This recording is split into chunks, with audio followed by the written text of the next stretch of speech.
ठीक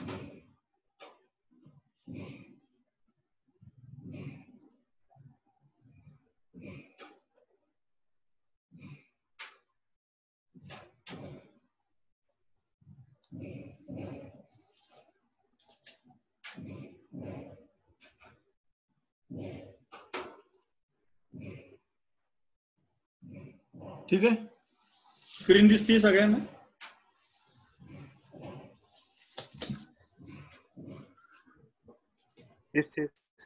दिसते ना, ठीक आहे.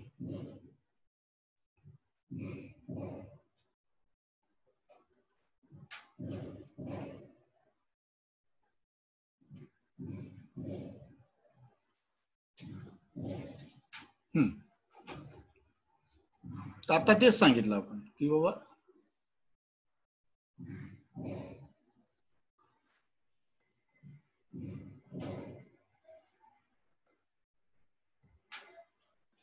इथे जर डेटा आपण 1 दिला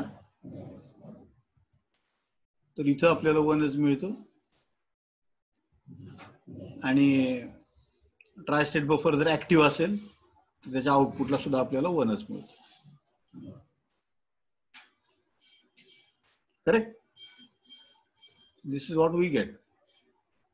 So this is called as reading the data. Data is available on the port pin. We are reading that data through the buffer. How we are reading the data through the buffer? We are activating that buffer. आपण इथं 1 देतो याला.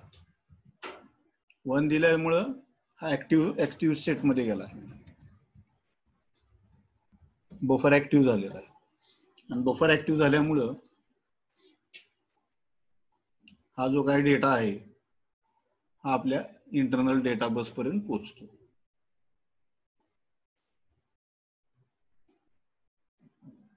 ही एक data bus झाली, एक single data bus म्हणजे एकच data value झाली. आपल्याला माहिती डेटा बस आपली 8 बीट आहे. दिस इज 1 बीट. हे एका बीटचं आपण बोलतोय. असं 8 बीट साठी असे 8 सर्किट्स असणार आहेत.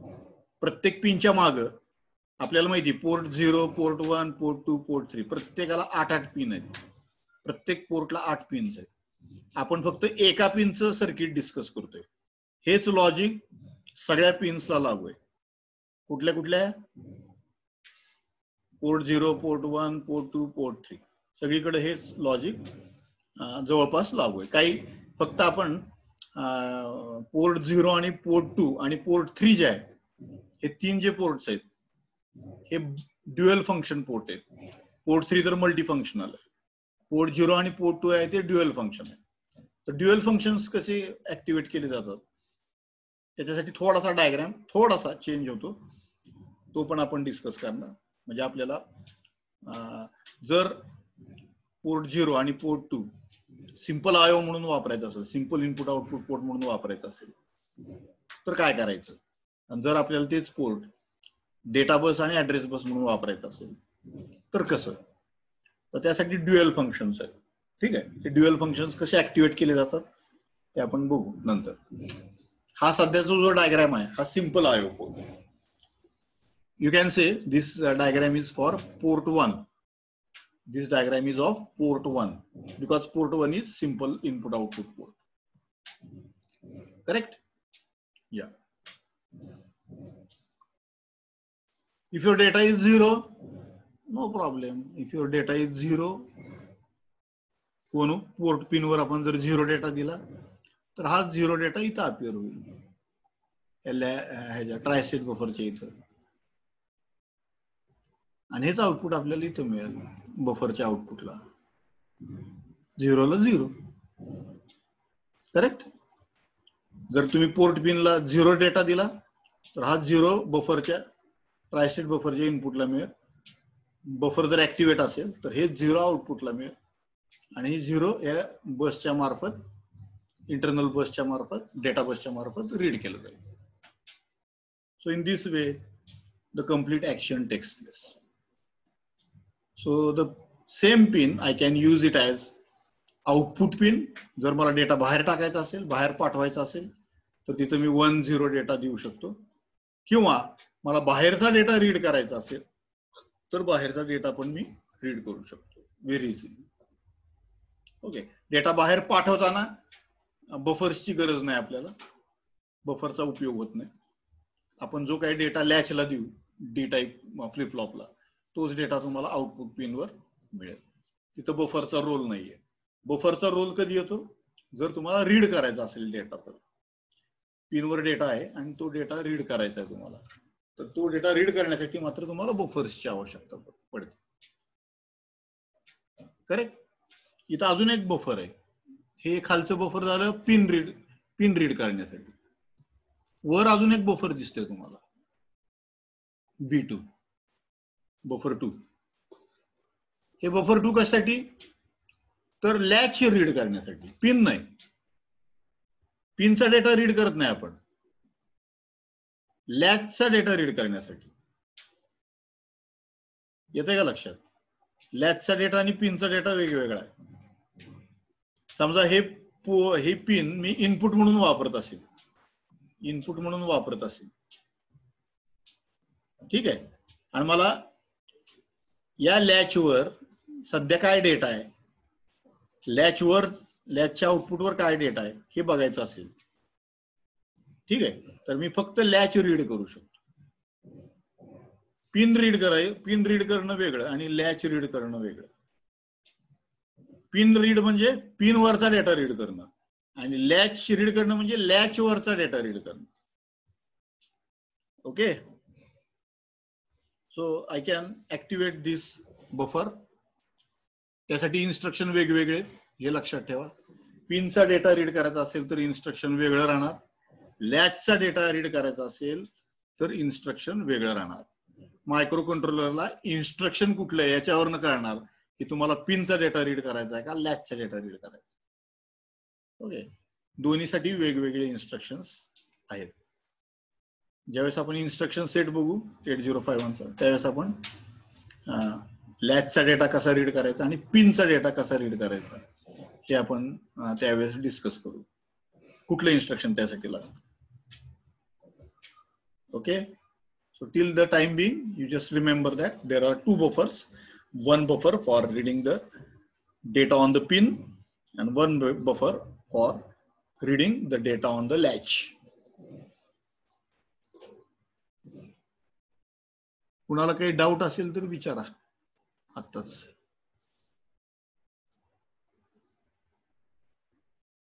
काही डाऊट आहे का? सर ते रेड लॅचचा थोडासा प्रॉब्लेम होता. बफर 2 चा. हा, दोन नंबरचा बफर आहे का? हा, आपण इंटरनल इनपुट सीपीयू आहे का, त्याच आउटपुट दाखवले तिथं. हो बरोबर आहे. मग ते कसं नेमकं काय कळलं नाही कनेक्शन? नाही, तेच सांगितलं ना मी तुम्हाला. लॅचचा डेटा वाचायचा असेल, लॅचला पाठवलेला, हा बरोबर आहे का? लॅचला डेटा, आता हा ट्रान्झिस्टर आपल्याला, आता समजा ही पिन आपल्याला रीड म्हणून वापरायची, बरोबर आहे का? हा, ही पिन मला रीड इनपुट म्हणून वापरायची. रीड करायचं असेल तर हा ट्रान्झिस्टर कसा असला पाहिजे? ऑफ असला पाहिजे. ट्रान्झिस्टर ऑफ आहे याचा अर्थ क्यू बार ऑफ असला पाहिजे, म्हणजे क्यू बार 0 असलं पाहिजे. क्यू बार 0 असलं पाहिजे याचा अर्थ Q1 असलं पाहिजे. बरोबर आहे का? हा, समजा मला डाऊट आहे की Q1 आहे का 0 आहे, मला निश्चित नाही माहित. ओके, मी काय करणार, क्यू अगोदर रीड करून घेणार, म्हणजे याला लॅच रीड म्हणायचं. बरोबर आहे का? लॅच रीड केल्यावर जर क्यू जर 1 असेल तरच क्यू बार 0 असणार ना. क्यू बार 0 याचा अर्थ ट्रान्झिस्टर ऑफ आहे. Q1 आहे का नाही मी अगोदर टेस्ट करू शकतो ना, चेक करू शकतो. म्हणजेच मी ट्रान्झिस्टरला ऑफ केलंय का नाही मला कळू शकतो. येते लक्षात? हो. तर मी अगोदर क्यू काय ते, क्यू ची स्टेट काय ती बघणार, 1 आहे का 0. समजा मला दिसलं की Q1 च्या ऐवजी 0 आहे, ट्रान्झिस्टर ऑन होणं. हा, मग ट्रान्झिस्टर याचा अर्थ ऑन आहे. मग मी पिनचा डेटा वाचू शकत नाही ना ट्रान्झिस्टर ऑन असल्यावर, कारण शॉर्ट करणार ट्रान्झिस्टर बरोबर. डेटाला. हा हा, मग ते शॉर्ट होऊ नये म्हणून आपण काय करायचं, अगोदर लॅच रीड करून घ्यायचा. ओके. हा, लॅच रीड करायचा, लॅचचा डेटा बघायचा, क्यूचा डेटा, आणि क्यूचा डेटा बघितल्यावर आपल्याला कळू शकतं की ट्रान्झिस्टर सध्या ऑन आहे का ऑफ आहे. जर क्यू 1 असेल तर याचा अर्थ ट्रान्झिस्टर ऑफ आहे, आणि क्यू जर 0 असेल तर याचा अर्थ ट्रान्झिस्टर ऑन आहे. बरोबर आहे. जर क्यू 0 असेल तर पहिलं आपलं काम आहे की क्यूला 1 करणे, म्हणजे अगोदर डेटा चेंज करणे. बरोबर आहे का.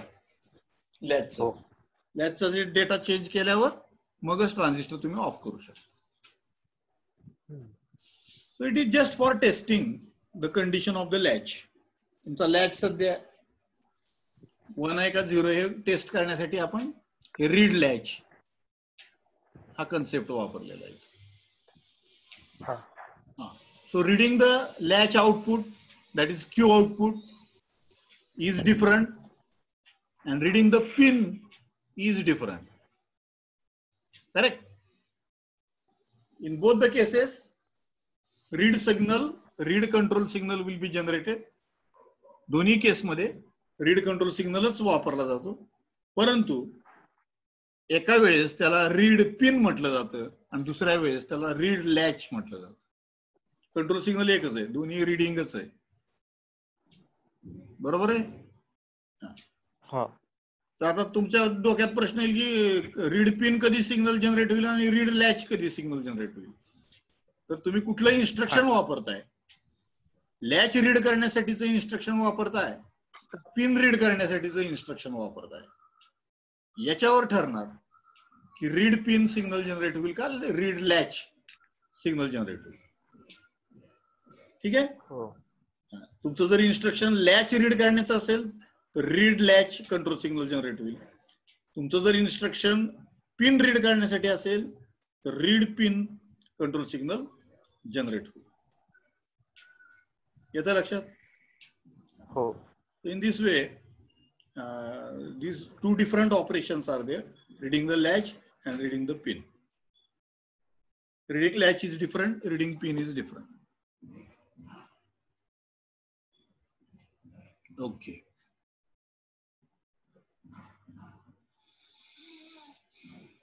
So shall I change the screen now? Yes, sir.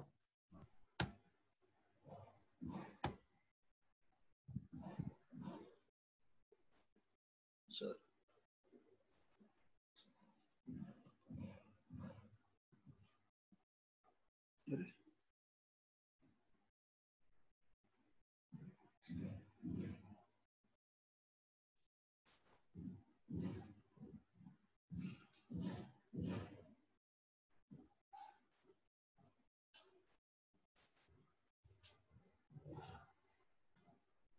उलट का व्हायला लागलं.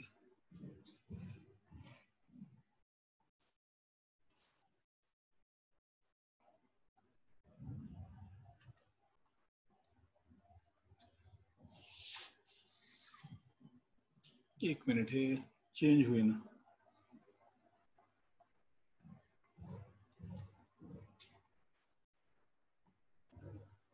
डबल प्रेझेंट करा. हा, रिप्रेझेंट करा म्हणलं जर होत नसेल तर. परत ते यायला लागलं. एक मिनिट.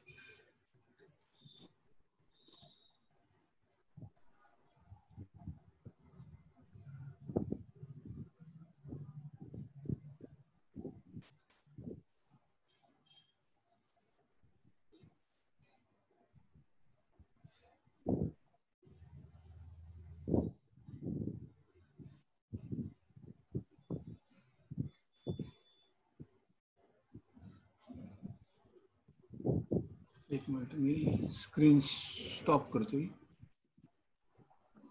परत एकदा शेअर.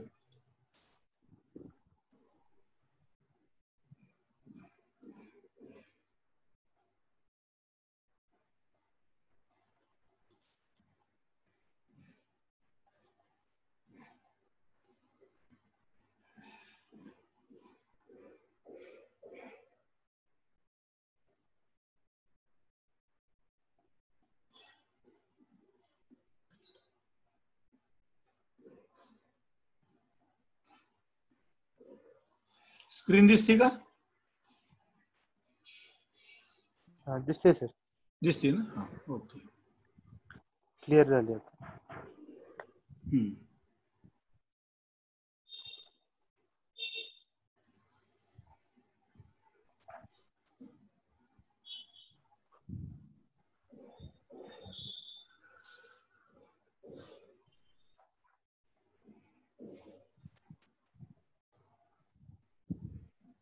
अजून तेच येते.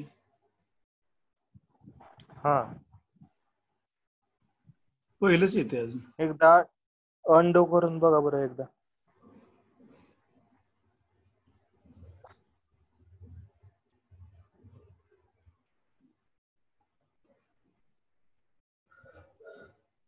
हा, मला वाटतं त्यांचं ॲनिमेशन ह्याच्यामध्येच आहे ते. Sorry, power point screen presentation. Animation. Power point presentation मध्येच येते ते. ओके. ठीक आहे, ठीक आहे.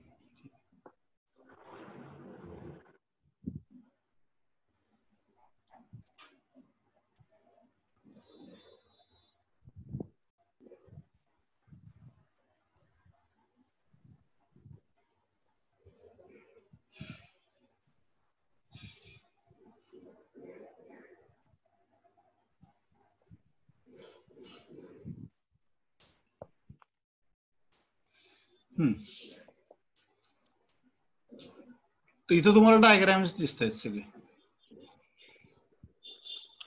हा जो डायग्राम आहे इथून एवढा, हा पोर्ट 0 साठी, एका पिन साठी बरं का, पोर्ट 0च्या. हा जो डायग्राम आहे तो पोर्ट 1 साठी, पोर्ट 1च्या एका पिन साठी. आता आपण बघितलेला डायग्राम बरोबर आहे. हा जो आहे तो पोर्ट 2 साठी, आणि हा जो डायग्राम आहे तो पोर्ट 3 साठी.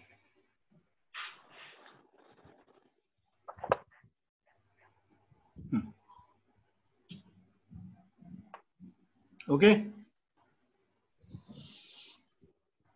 चारही डायग्राम्स आपल्याला दिसत आहेत. चारही डायग्राम मध्ये थोडा थोडा फरक आहे. आत्ता जे बघितला आपण तो हा बघितला, हा बघितला बरोबर आहे, पोर्ट 1.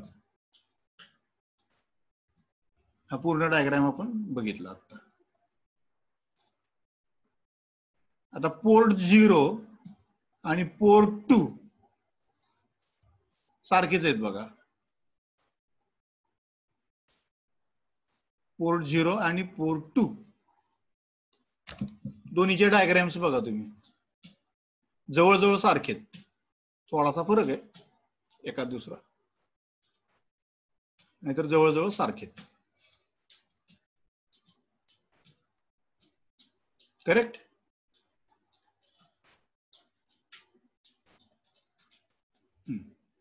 तर दोन्हीमध्ये थोडासा फरक आहे. इथं जे आपण इंटरनल पुलअप वापरलेलं आहे पोर्ट 1 ला, हे इंटरनल पुलअप जे वापरलेलं आहे आपण, ते कसं आहे, पॅसिव्ह आहे. पॅसिव्ह म्हणजे ऍक्च्युअली रेजिस्टन्स, पॅसिव्ह रेजिस्टन्स आपण जोडलेला आहे. इथं जे पुलअप वापरलेला आहे बघा, इथं हा रेजिस्टन्स नाहीये, काय मॉसफेट वापरलेला आहे, बरोबर आहे का. हा पण आहे तो मॉसफेट आहे, आणि हा जो आहे तो सिंपल रेजिस्टन्स आहे. हा सिंपल रेजिस्टन्स आहे. आपल्याला माहिती मॉसफेट आपण कसं वापरू शकतो. मॉसफेटला आपण रेजिस्टन्स म्हणून वापरू शकतो, आणि साधा ट्रान्झिस्टर म्हणून वापरू शकतो. फेट ॲज व्हीव्हीआर आठवतंय का application, FET as VVR, field effect transistor as voltage variable resistor. First इयरला आपल्याला जेफेट आणि मॉसफेट जो चॅप्टर होता त्याच्यामध्ये आपल्याला एक ऍप्लिकेशन होतं फेट ॲज व्हीव्हीआर. ओके, तर ते फेट ॲज व्हीव्हीआर जे आहे ते इथं वापरलं गेलं बघा ऍप्लिकेशन. ह्या फेटला, मॉसफेटला आपण गेटला सिग्नल दिला की गेटला किती सिग्नल देत आहे आपल्याला माहिती, 0 आणि 1 असा जर सिग्नल दिला मी 0 आणि 1, तर आपल्याला माहिती 0 जर दिला तर ट्रान्झिस्टर ऑफ होईल, मॉसफेट ऑफ होतो. 1 जर दिला तर मॉसफेट ऑन होतो. करेक्ट. आणि जर मी व्होल्टेज 0 आणि 1 च्या मध्ये ठेवलं कुठलं वेगळंच, तर काय होईल सांगू शकता?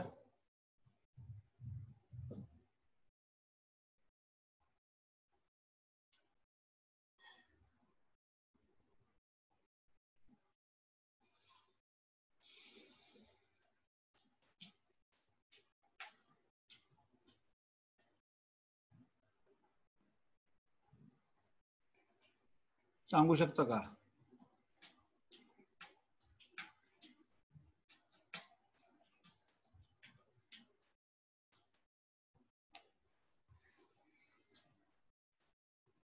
माइक ऑन करा.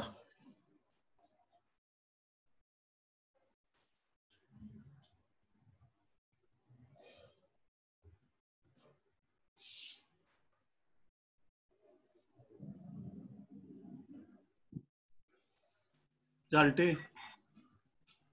हा, प्रश्न कळाला का माझा? नाही सर. प्रश्न असा विचारला मी, आता आपण मॉसफेटचं डिस्कस केलं. मॉसच्या गेटला जर 0 दिलं तर मॉसफेट ऑफ स्टेट मध्ये जातो. मॉसफेटच्या गेटला 1 दिलं तर मॉसफेट ऑन स्टेट मध्ये जातो. बरोबर आहे. मॉसफेट ऑफ होतो, रेझिस्टन्स इन्फानाइटला जातो. आणि मॉसफेट ऑन होतो याचा अर्थ त्याचा रेझिस्टन्स 0 कडे जातो. बरोबर. आता जर मी 0 आणि 1 च्या मधलं व्होल्टेज दिलं समजा, म्हणजे 0 पण नाही आणि हाय पण नाही, मधलंच दिलं, तर काय होईल? बर, रेस्ट कंडिशनला राहील. रेजिस्टर हाय होईल. रेस्ट कंडिशनला राहील. कसल्या कंडिशनला? रेस्ट कंडिशनला. रेस्ट रेस्ट म्हणजे काय? कसली कंडिशन आली? Processing condition. साधा सिंपल प्रश्न आहे माझा. जर मॉसफेटचं इनपुट 0 ठेवलं तर मॉसफेट ऑफ होतो. मॉसफेट ऑफ होतो याचा अर्थ त्याचा रेझिस्टन्स इन्फानाइट कडे किंवा मॅक्झिमम कडे जातो. हे तर माहिती. हो. जर मॉसफेटचं इनपुट, गेट इनपुट मी 1 ठेवलं तर मॉसफेट ऑन होतो. ऑन होतो. मॉसफेट ऑन होतो याचा अर्थ त्याचा रेझिस्टन्स 0 कडे जातो जवळजवळ. आता माझा प्रश्न असा आहे की मी 0 पण नाही ठेवलं इनपुट आणि 1 पण नाही, मध्येच ठेवलं.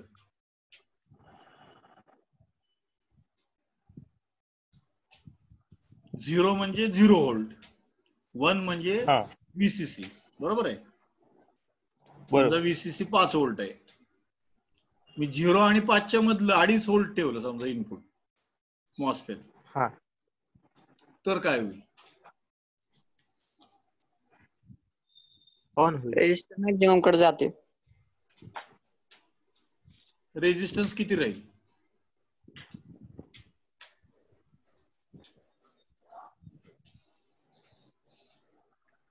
अशा वेळेस रेझिस्टन्स तुमचा इन्फिनिटी कडे पण जाणार नाही आणि 0 कडे पण जाणार नाही, मधल्याच कुठल्या तर व्हॅल्यूला तो लटकेल. करेक्ट.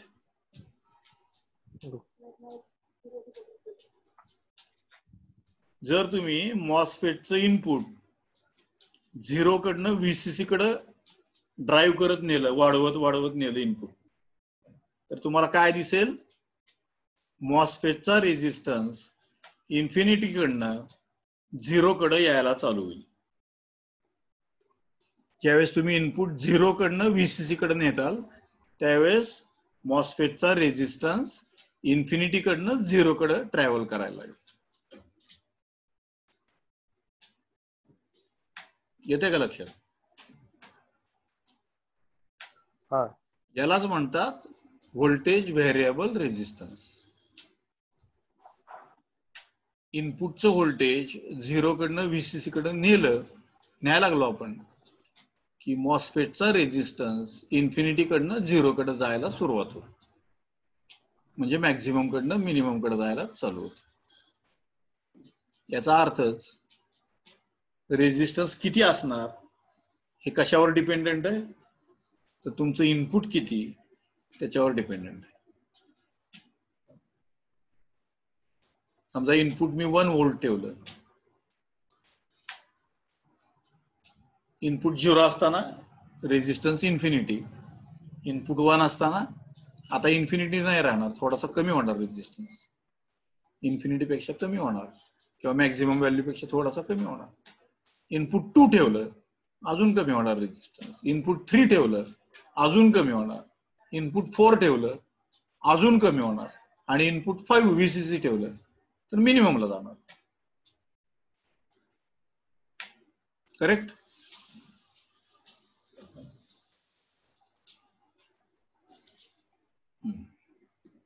तर तुमचं रेजिस्टन्स जो आहे मॉसफेटचा हा कशावर डिपेंडेंट आहे? कशावर डिपेंडेंट आहे? तुमच्या इनपुटवर डिपेंडेंट आहे. इथं ग्राफ काढून दाखवतो तुम्हाला, त्याशिवाय नाही करणार. इथं व्ही इन इनपुट व्होल्टेज आणि इथं R D drain resistance of the MOSFET.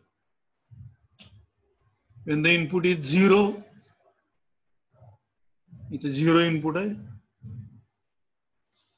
आणि या ठिकाणी VCC.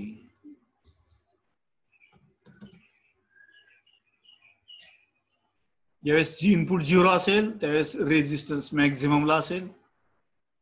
ज्यावेळेस इनपुट VCC कडे जाईल त्यावेळेस तुमचा रेजिस्टन्स कमी कमी होत 0 कडे येईल. At VCC the resistance will be approximately 0. असा ग्राफ मिळेल तुम्हाला. मग आता मी ते सांगत होतो की तुमचं जर इनपुट समजा इथं मध्येच कुठं तर असेल इथं, तर तुमचा रेजिस्टन्स किती असणार आहे? एवढा असणार. इनपुट अजून वाढवलं मी, रेजिस्टन्स कुठं जाणार? कमी होणार. अजून इनपुट अजून वाढवलं, रेजिस्टन्स अजून कमी होणार. करेक्ट? जसं जसं मी इनपुट VCC कडे नेईन तस तसं रेजिस्टन्स मिनिमम कडे जायला सुरुवात होईल. So your drain resistance depends upon what is your input. If your input is 0, your drain resistance is maximum. We call it as infinity. When your input is VCC, your drain resistance becomes 0 or minimum, you can say. So you can change your drain resistance as per your input. As per your input. This is called as voltage variable VVR, voltage variable resistor application of MOSFET. हे कशासाठी सांगतोय मी? हे सांगण्याचा हेतू एवढा, इथं जे मी हे वापरलेलं आहे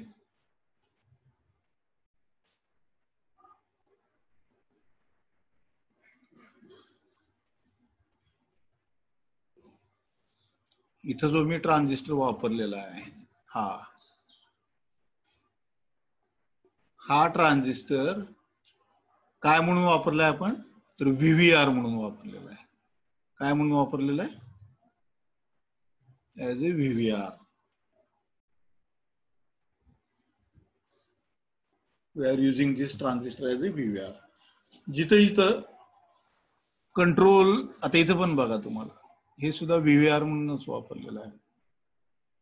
जरी इथं ट्रान्झिस्टर दाखवलेला नसेल, नुसता रेजिस्टन्स चौकोन दाखवलाय इंटरनल पुलअप म्हणून, तरी हा VVRच आहे, व्होल्टेज व्हेरिएबल रेजिस्टर.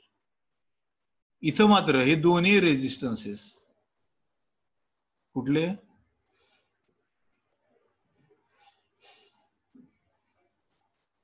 हे दोन्ही रेजिस्टन्सेस हे मात्र कसे आहेत? हे मॉस्फेट म्हणून वापरलेले नाहीये, हे सिंपल रेजिस्टर आहेत. कसले रेजिस्टर आहेत? Simple resistors. इथं आपण त्यांना सिंपल रेजिस्टर म्हणून वापरलेले, म्हणजे पॅसिव्ह रेजिस्टर. आणि इथं जे रेजिस्टन्स म्हणून वापरले तो सिंपल रेजिस्टर नाही तर ते मॉस्फेट आहे, पण त्याला आपण व्हीव्हीआर म्हणून वापरले, व्होल्टेज व्हेरिएबल रेजिस्टर म्हणून वापरले. येतं लक्षात? जे रेजिस्टर सिंपल आहेत त्याला म्हणतात passive pullup, passive pullup resistors. आणि जे रेजिस्टर्स मॉस्फेटचा वापर करून तयार केलेले त्याला म्हणतात ऍक्टिव्ह पुलअप. दोन प्रकार आहेत पुलअप मध्ये सुद्धा, ह्या रेजिस्टन्स मध्ये सुद्धा दोन प्रकार आहेत, एक पॅसिव्ह पुलअप आहे आणि एक ऍक्टिव्ह पुलअप आहे. So wherever you use MOSFET as a resistor, that is called as active pull-up, and wherever you use simple resistors, there we call it as not active but passive pull-up. So port 1 pin and port 3 pins, they have passive pull-up, whereas port 0 and port 2, they have active pull-up. हा दोन्ही मधला basically फरक आहे, passive pullup आणि active pullup. येते लक्षात?